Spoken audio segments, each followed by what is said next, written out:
इस कार्यक्रम के पुण्यार्चक हैं श्री जयेश भाई जसवंत लाल शाह, श्रीमती रूपाबेन शाह, श्री अर्पित वखारिया, श्रीमती अदिति वखारिया, कियारा वखारिया, जियान वखारिया, कुंजन गांधी, ईशा गांधी एवं हतवी गांधी।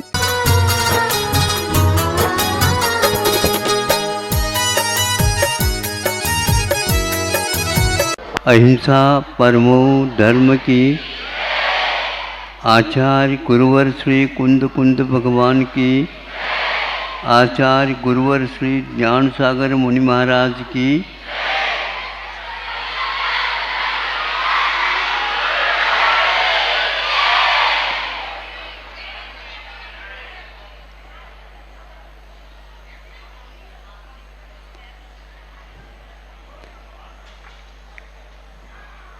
संभव है वह दूसरी कक्षा की बात है और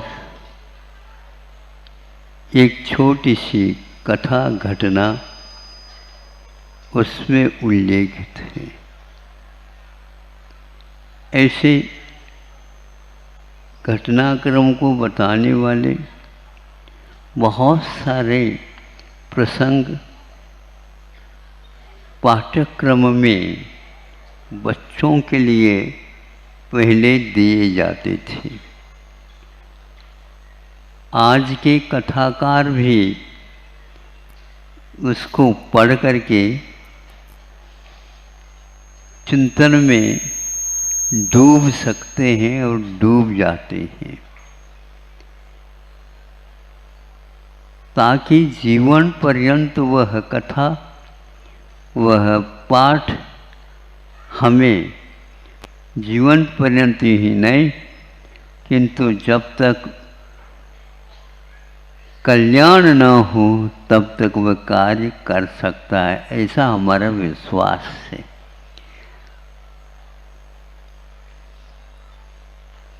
कथा वस्तु है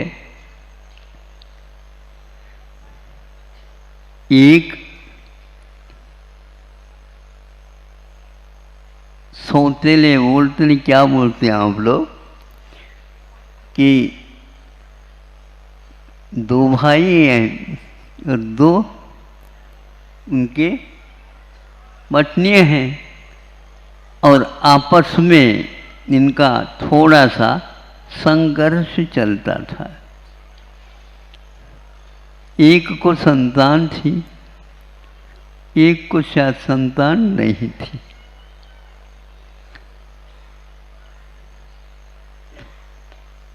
जिसको संतान नहीं थी उसने इस प्रकार का कार्य किया है तो ऐसा मैं नहीं कहूँगा भी, लेकिन वह संतान मरण को प्राप्त हो गई।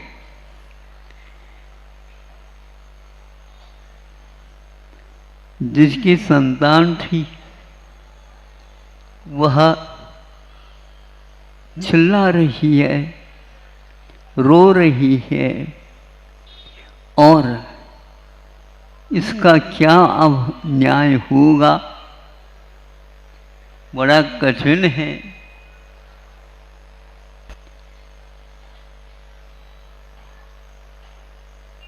पंचायत की ओर कई लोगों ने नज़र की और उसको सिद्ध करने के लिए गए। वह जिसने उसको कष्ट पहुंचाया था वह मैं तो कभी भी कर ही नहीं सकती ये चीज, वैसे ही मैं संतान की भूख रखती हूँ।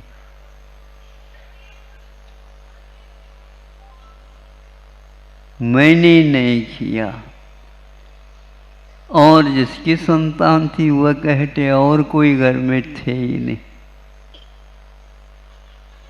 समझा करके हम गए थे, साथ ले जा नहीं सकते थे,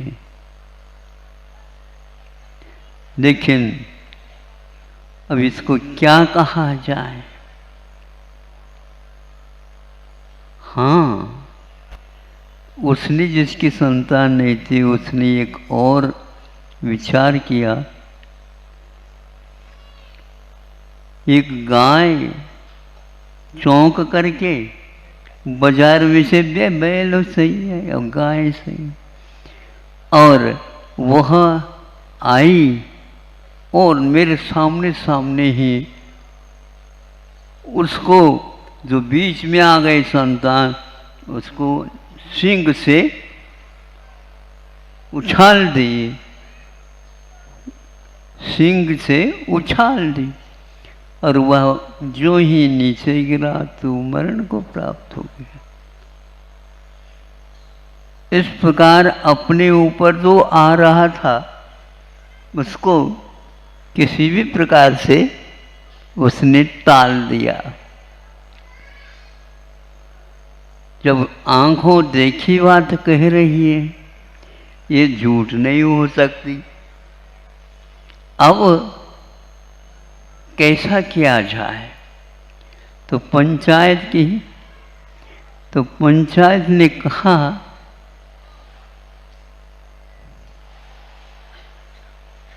सही सही बताएगा उसके लिए पुरस्कृत भी किया जाएगा, और यह एक यदि सही सही निर्णय पर चला जाता है ये घटना हमारे लिए बहुत बोधप्रद होगी। उन्होंने कहा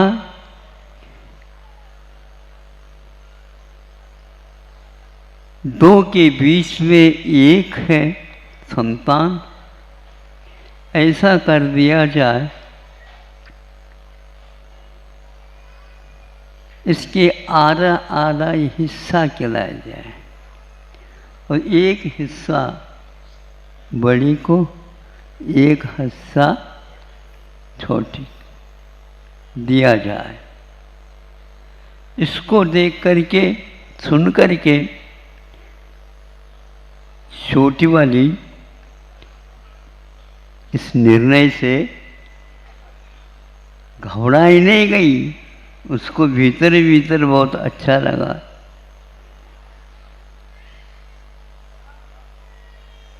इधर देखते हैं पंचायत ने देखा, बड़ी कहती है मुझे नहीं चाहिए किंतु इनको ही दिया जाए, लेकिन यह खुशी के साथ हमेशा हमेशा बने। तब पंचायत ने कहा ये सही माँ है, उसको जीवित रखना चाहती है, और ये दूसरी जो है वह आधा आधा करने के लिए तैयार हो गई। इससे स्पष्ट है इसने ऐसा किया। इसके उपरांत भी उसने एक गाय का नाम लिया था, हमने आँखों से देखा और कानों से गाय ने भी सुना। इस समय हमारे लिए भी एक समस्या है, और वह गाय सारे के सारे लोगों को अलग अलग करते हुए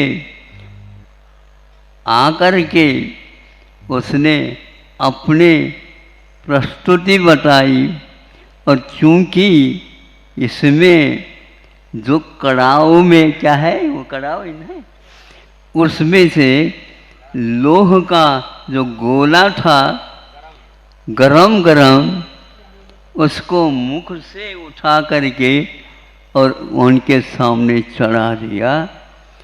तो उस समय पंचायत ने कहा यह भी दोष से मुक्त है।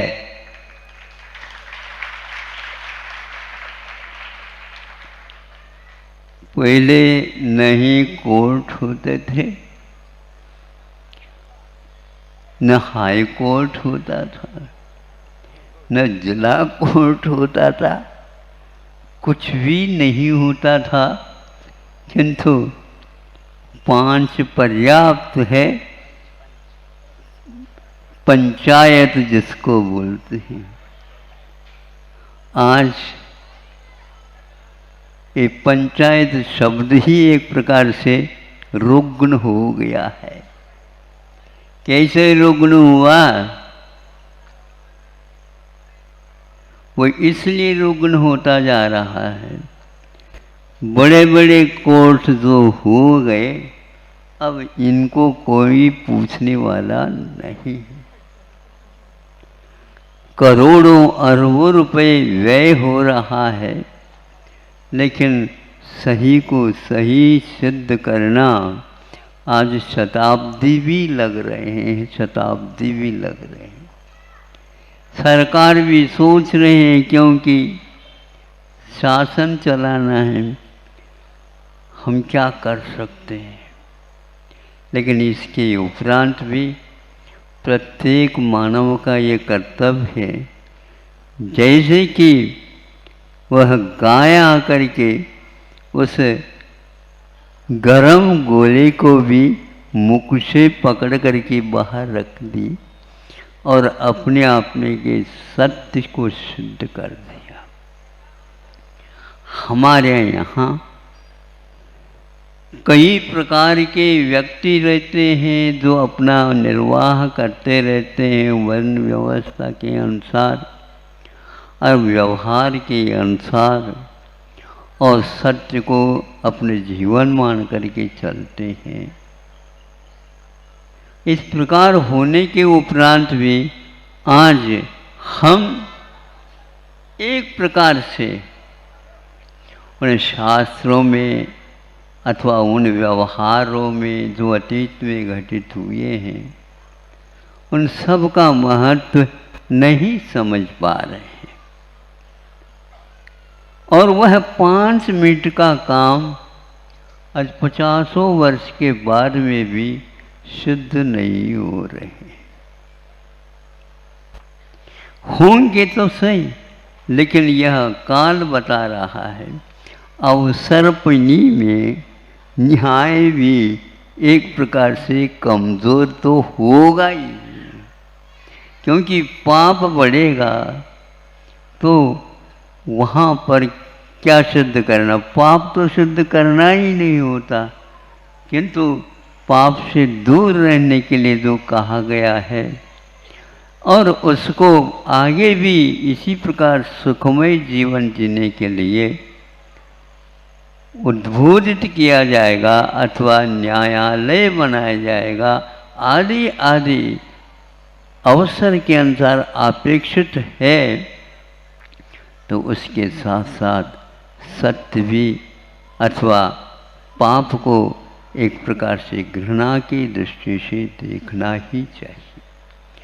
हमारे यहाँ पापी को नहीं, किंतु पाप को एक प्रकार से घृणा की दृष्टि से देखने के लिए गया। ये बहुत महत्वपूर्ण वस्तु है, क्योंकि जितने भी मुक्त हुए हैं, हो रहे हैं, वो पाप को छोड़ने के बाद ही हो रहे हैं। पाप को साथ ले करके कोई सत्यालय में, न्यायालय में जा ही नहीं सकता। ये पक्का है, मुक्ति के लिए हमें पाप का एक प्रकार से विसर्जन करना होगा।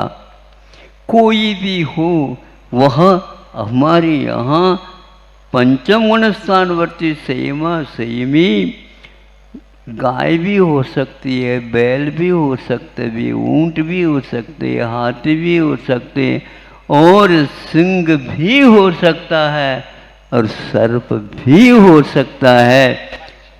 पंचम गुणस्थानवर्ती संयमा संयमी, और वह 16 स्वर्ग तक जाकर के वहाँ से यूँ 16 स्वर्ग उपजाए, तहते चैन नर जन्म पाए, मुनि है शिव जावे। ये आप लोगों के लिए दौलत राम जी के द्वारा लिखा हुआ छेड़ाला ग्रंथ पढ़ेंगे। इसलिए अपने जीवन में आप जितने पंच पापों में से कम करते चले जाएंगे, कम करते चले जाएंगे। कौन कितना कर रहा है यह हमें दूसरे को नहीं देखना है, किंतु हमें यदि हल्का होना है तो परिग्रह को और 5 से 5 पापों को छोड़ते हुए जाना, यही एकमात्र मार्ग है। असंयम हमेशा हमेशा अनंत रहता है, संयम गिनती के ही हुआ करते हैं। इसलिए जो गिनती के होते हैं उन्हीं की हमेशा हमेशा जो पाप को छोड़ना चाहता है वो विनती करता रहता है। यह विनती का रिवाज एक प्रकार से वह जैसा जैसा कम करता जाता है वैसे वैसे हल्का होकर के तैरने लग जाता है। ये तैरना एक प्रकार से पाप से मुक्त होने का पाठ सिखाता है। इसलिए डूबना ये भारी होने का पाठ सिखाता है। और अनंत संसार में डूबते डूबते ही हम आए हैं और उन पापों को अभी भी कम नहीं करेंगे तो मनुष्य जीवन के अलावा अथवा इन पशु जो आदर्श हैं इनके अलावा कोई भी स्थान नहीं है जो पाप का त्याग कर रहा हो। स्वर्गों में जो गए हैं पाप त्याग करके गए हैं, लेकिन वहाँ पर पाप त्याग नहीं कर सकते। इसलिए आप लोग पाप की पाल्टी को थोड़ी सी भारी न बनाइए और पुण्य की पाल्टी को ऐसा भारी बना दो जिसके द्वारा वह पाप के बाल्टी ऊपर चला जाए। ऊपर कहाँ चले जाए, सारा सारा वह परिग्रह उसका समाप्त हो जाए। ऐसे भी आप कर सकते हैं। दूर से आए हैं, छुट्टी मिली होगी इसलिए आए हैं। हाँ, रविवार तो कल है और बच्चों को स्कूल के पाठशाला के विद्यालय के बच्चों को शनिवार में भी आधा शनिवार मिल जाता है बताते। हाँ हाँ, ऐसा सुना था। क्योंकि बच्चे प्राय करके छुट्टी को ही देखते रहते हैं और आप लोगों को भी उसी प्रकार मुक्ति को ही हमेशा देखते रहिए और धर्म के कांटे को, तराजू को, जो धर्म का कांटा रहता है नीचे की ओर न देख करके उस कांटे की ओर ही आपका नज़र रह जाए और वह पाप का पाल्टी कमज़ोर होता चला जाए, यही एकमात्र आप लोगों का कर्तव्य है। अहिंसा परमो धर्मः। ओम नमः शिवाय। ओम नमः शिवाय। ओम नमः शिवाय। अहिंसा परमो धर्म की आचार्य गुरुवर श्री कुंद कुंद भगवान की, आचार्य गुरुवर श्री ज्ञान सागर मुनि महाराज की,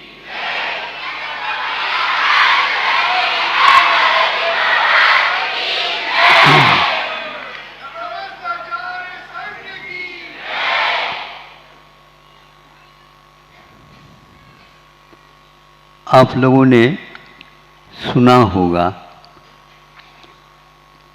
या पढ़ा होगा अथवा किसी से विचार विमर्श जहाँ चल रहा हो वहाँ पर उनसे साक्षात्कार भी लिया होगा।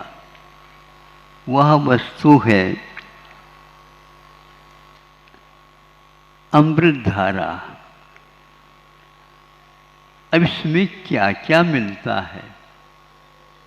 इसमें अजवान की फूल रहता है जो सूखा रहता है और एक कपूर होती है जिसको भीम से भीमसेनी कपूर, अब अर्जुन सेनी नहीं, भीमसेनी कपूर और पेपरमिंटा, ये इन तीनों का मिश्रण से वो अमृत धारा बनती। किंतु सावधान रहिए, ज़्यादा हम अजवान के फूल रख दिए, कपूर की एक छोटी सी डली रख दी और पेपरमिंट का एक कोर थोड़ी सी चिमटी से रख दी, इसको घुल गटपट कर देना है, तो गट पर हो गया, लेकिन अमृत धारा नहीं बनी। तो पूछा क्यों नहीं बने? जैसे आपने कहा तो वैसे सुना नहीं, आप तुम तो भाग गए, हम तो बुला रहे थे भैया। इतने तीन मिलाने के उपरांत भी उसमें समानता जब तक नहीं रहेगी, यानी जो भार अजवान के फूल का है उतना ही भार भीमसेन कपूर का भी होना चाहिए और उतना ही पेपरमिंट का होना चाहिए। फिर देखो इन तीनों को रख करके, फिर वह एकदम घुल करके पानी पानी जैसा हो जाता है। वह काम करता है भिन्न भिन्न अपने ढंग से। यह इसलिए कह रहा हूं, समाज में बहुत अच्छे स्वाध्यायशील व्यक्ति भी आज भ्रमित से लगते हैं। किसी का नाम नहीं ले रहा हूं इसलिए तो किसी को लगेगा नहीं, लेकिन उसमें आप यदि है ऐसा करने वाले तो आपके लिए भी आएगा। और हमारा आगम का आधार है, इसके लिए आचार्य कुंद कुंद है सर्वप्रथम, और उन्होंने उसमें मोक्ष मार्ग के विषय को रखने का पुरुषार्थ किया। पुरुषार्थ इसलिए कहना पड़ता है, पंचम काल है, हम लोग सुनते कम, उसके साथ साथ शंका ज़्यादा करते, तर्क ज़्यादा करते।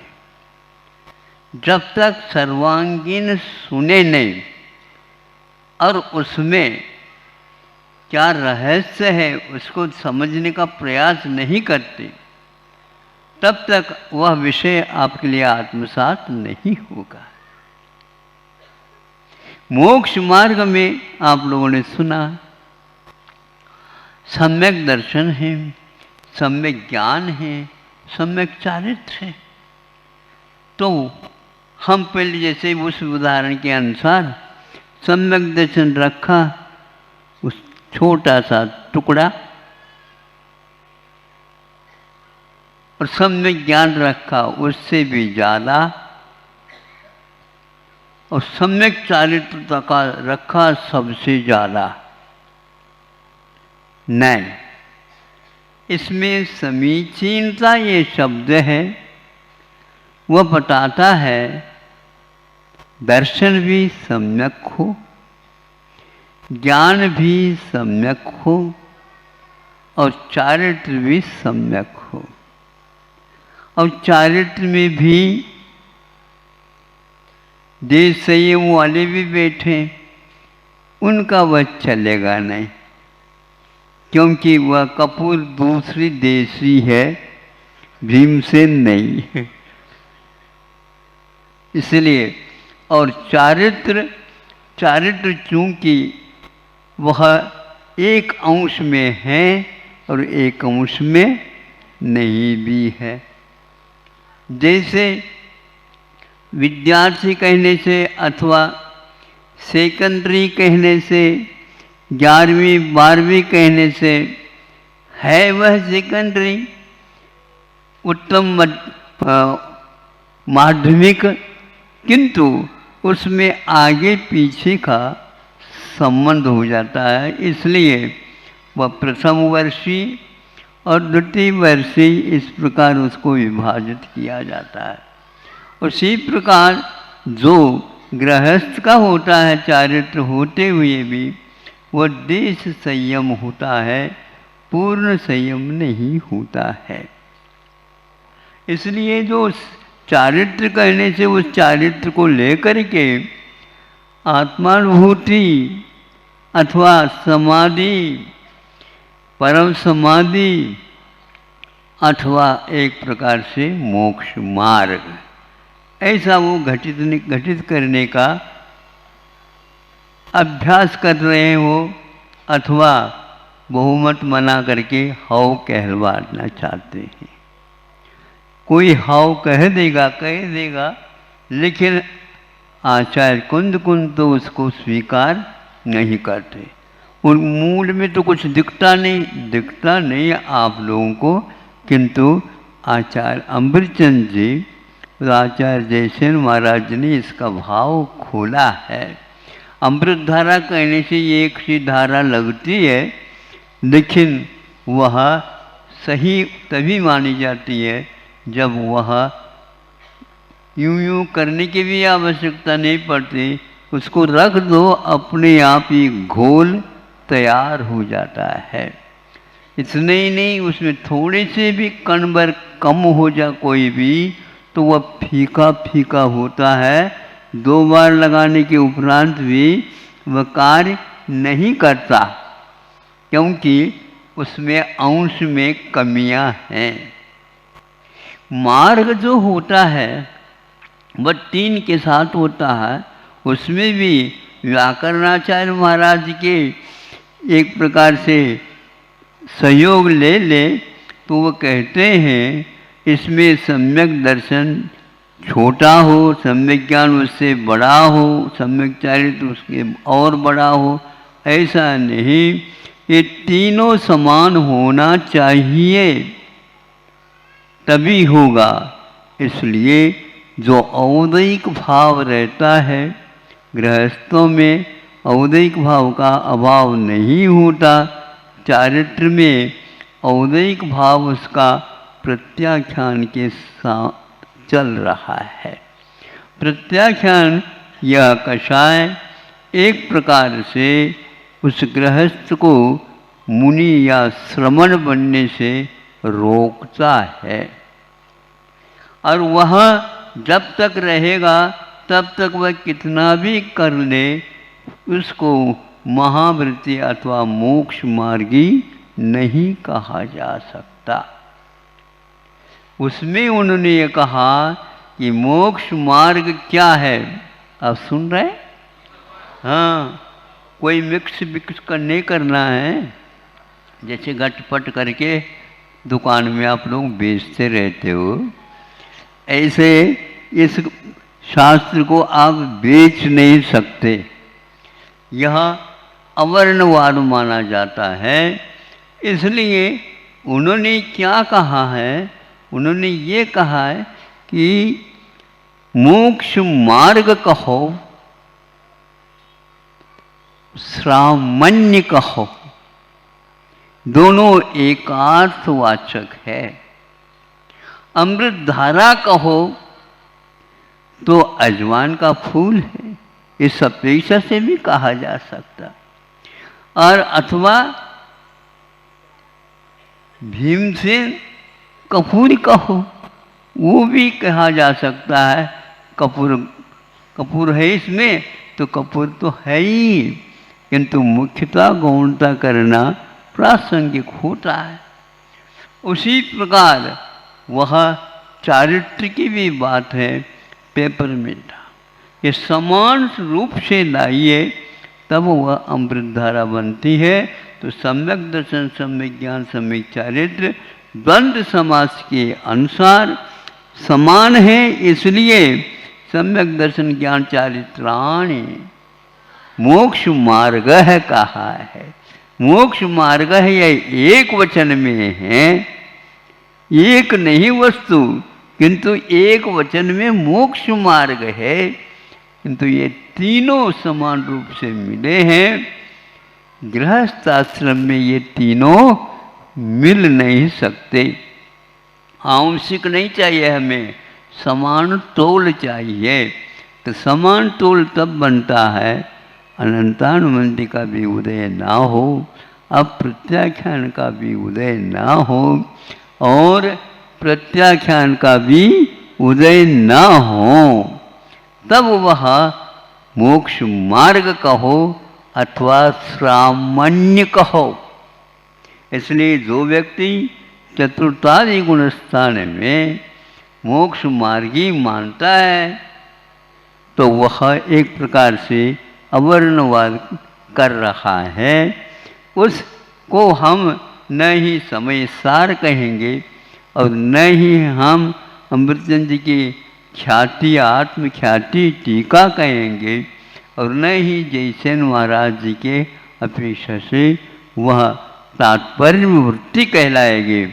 हिंदी में कहीं किसी ने लिखा हो तो हिंदी कार से आप बात करिए, किंतु इन तीनों के साथ उसको मिलाए ही नहीं। अमृत धारा में चौथी कोई वस्तु मिलती नहीं, क्योंकि भैया खाया नहीं जा रहा, इसमें थोड़ा सा गुड़ मिला दो, हाँ, ताकि खा ले हम। नहीं, उसको सूंघ सकते हो, एक या दो बूंद डाल दो पानी अथवा दूध में, आपके पेट में जो मचल रहा है, नहीं समझे उल्टी होने को है, होती तो है ही नहीं, है खाने की इच्छा है ही नहीं, ऐसे क्यों कर रहे हो? प्रत्याख्यान को हटाओ, अपने आप ही खाने की इच्छा हो जाएगी। फिर वह श्रमण हुआ, मोक्ष मार्गी हुआ, तो उसके लिए कहाँ कहाँ पर भेजना, कहाँ पर सब व्यवस्था होती रहती है। राष्ट्रपति की जैसी व्यवस्था होती रहती है, उसमें कोई कमी नहीं रहती। उसी प्रकार मोक्ष मार्ग कहो, श्रामण्य कहो, श्रवणस्य भाव साम्य। इस प्रकार वे घर में रहते हुए भी श्रवणता का अनुभव करना चाह रहे हैं, वे आगम से बिल्कुल विपरीत चल रहा है। उन लोगों को सारे हिंदियों को भूल करके संस्कृत सीखने का थोड़ा सा अभ्यास कर ले। थोड़ा सा होने से ऐसा नहीं कि 4-5 दिन में आ जाएगा, वो 7-8 साल लग जाए, अष्टाध्यायी पूर्ण हो जाए, जैनेन्द्र व्याकरण पूर्ण हो जाए, अथवा थोड़े से और कम प्रयास करना चाहते तो कातंत्र रूपमाला लगा सकते हैं। लेकिन उसके बिना आप इन तीनों का रहस्य 3 काल में नहीं आता। हिंदी पढ़ करके जो व्यक्ति मोक्ष मार्ग को घर में बनाना चाहता है, वह कितने अंधकार में होगा आप सोच लीजिए। फिर भी वह अंधकार में लाइट को देखने का प्रयास कर रहा है। ताराएं कितने भी हो जाएं नीचे की ओर रिफ्लेक्टेड, किंतु उससे आप पढ़ नहीं सकते, क्योंकि उसकी ज्योति तो है, ज्योतिष मंडल में तो आ जाते हैं वो, किंतु उनकी वह ज्योति पढ़ने योग्य नहीं। यहाँ तक कि चंद्रमा की ज्योति से भी हम पढ़ नहीं सकते।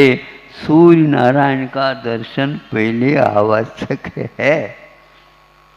वह आलोक ही एक प्रकार से स्नान समिति के लिए योग्य है, और वह सूर्य नारायण के आलोक में ही ईर्यापट शुद्धि भी होती है। आदान निक्षेपण समिति के लिए भी आलोक प्रकाश चाहिए, दिन चाहिए। दिन अस्त हुआ तो अपने पाटा, अपने संस्तर आदि आदि को आप हाथ नहीं लगा सकते, पहले से लगा करके अच्छे संशोधन के साथ करो। इसी प्रकार जब तक इस कषाय के विषय में अध्ययन सही नहीं होगा, तब तक वे यह अवर्णवाद करते चले जाएंगे। जिस किसी के व्यक्ति के मुख से सुन करके इस प्रकार मोक्ष मार्ग संबंधी निर्णय करना एक प्रकार से महान अपराध की कोटि में आता है। आपको जल्दी है, कितनी भी जल्दी करो, घर में सामान्य नहीं होगा। घर में संयमा संयमी तो हो सकता है, और संयमा संयमी के बिना श्रावक को अथवा मुनि को आहार आदि मिल नहीं सकता। बस इतना तो आपको श्रेय जाता है। श्रवण के साथ आप हो जाते हैं, 1 घंटा 2 घंटा 2.25 घंटा जो कुछ भी है उसके माध्यम से आप कमाई कर सकते हैं। लेकिन आपकी कमाई 1000 तक ही रहेगी। लाख तक हो जाए तो कहना ही क्या, 11वें प्रतिमा तक हो जाए, लेकिन आप करोड़पति नहीं बन सकते हैं। यदि बनना चाहें तो एक और कषाय को मिटा दो, पक्का है आपका स्तर ऊपर आ जाएगा। वह महाराज के अपेक्षा से केवली भगवान भी महाराज हैं, योगी हैं, और 6, 7वें गुणस्थान में झूलने वाले, आहार आदि को लेने वाले, प्रवृत्ति करने वाले अथवा ध्यान आदि कर लगाने वाले, वे सब एक श्रमण के रूप में, निर्ग्रंथ के रूप में स्वीकार किए गए हैं। आप लोग अपने अपने कुवत के अनुसार इस आशय को समझ करके घर में सामान्य की व्यवस्था न करो। श्रवण आपके यहाँ घर में आ सकता है, लेकिन आपके घर में श्रवण आने से श्रवण नहीं हो सकते, श्रावक ही कहला सकते हैं। नहीं समझो महाराज आपके लिए ले लो, इतने ले लो, इनको देते रहो, हम भी यहीं पर बैठ जाएं। बात तो ये की है। नहीं, आप उस समय असंयम का काम नहीं कर सकते। उनको आहार दे करके फिर बाद में आप जैसा चाहे, जो चाहे, जितना चाहिए, कितने बार लेना चाहें, वो सब आपकी प्रतिमा के अनुसार छूट है। लेकिन सामान्य का अंश आपको नहीं पड़ेगा। कितना व्यत्यास है आप देखो, और कितना साहस है उन लोगों का कि अमृतचंद भी कह रहे हैं कि आप मार्गी बनो तो श्रमणता के बिना नहीं बन सकते। और आज चतुर्गुण स्थान में बना दो तो हम तो सप्तम पृथ्वी में भी उसको फिर कर सकते हैं, क्योंकि वहाँ पर भी सम्यक दर्शन है। सम्यक दर्शन है तो अनंतानुबंधी का भाव तो है ही, चारित्रमणि प्रकृति तो निकल गई।